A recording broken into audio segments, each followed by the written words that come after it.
جو نوجوان 5,000 دیکر زنا کر لیتا ہے اسے 25 لاکھ لگانے کی کیا ضرورت ہے؟ اس کے پاس 25 لاکھ کا جہیز ہوگا تو اسے رشتہ ملے گا، اس کے پاس اچھا گھر ہوگا تو اسے رشتہ ملے گا، اس کے پاس اچھی گاڑی ہوگی تو اسے رشتہ ملے گا۔ یہ وہ کڑوی حقیقت ہے جسے میرا معاشرہ ماننے کو بالکل بھی تیار نہیں ہے۔ ہم نے نکاح کو اتنا مہنگا اور اتنا مشکل بنا دیا ہے کہ ایک غریب لڑکے اور غریب لڑکی کے لیے شادی تو خواب بن کر رہ گئی۔ والدین کی لمبی لمبی ڈیمانڈ، جہیز کی شرطیں، مہنگے فنکشن اور دکھاوے کی رسمیں، ان تمام چیزوں نے مل کر نکاح کے دروازے بند کر دیے۔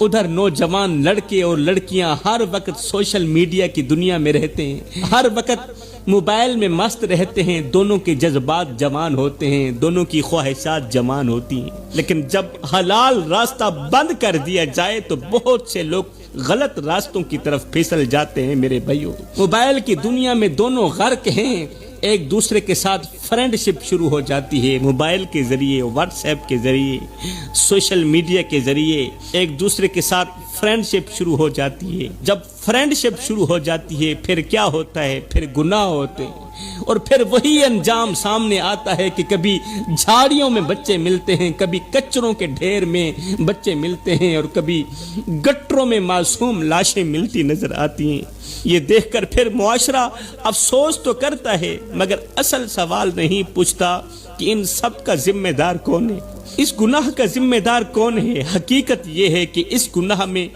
وہ والدین بھی شریک ہیں جنہوں نے اپنے بچوں کے نکاح کو آسان کرنے کے بجائے اپنی ڈیمانڈز اور رسموں کے بوجھ تلے دبا دیا، کیونکہ جب حلال راستہ بند کیا جاتا ہے تو شیطان حرام کے راستے آسان کر دیتا ہے، اور اس کا سب سے بڑا خمیازہ وہ معصوم بچے بھگتتے ہیں جو دنیا میں آتے ہی کسی جھاڑی کچرے یا گٹر میں پھینک دیے جاتے ہیں۔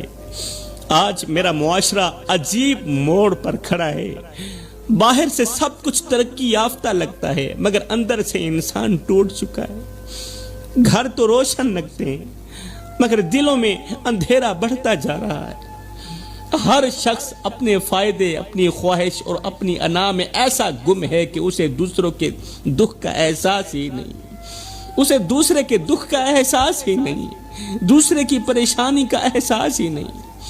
اور دکھ کی بات یہ ہے کہ انسان کے پاس سب کچھ ہے مگر سکون نہیں ہے۔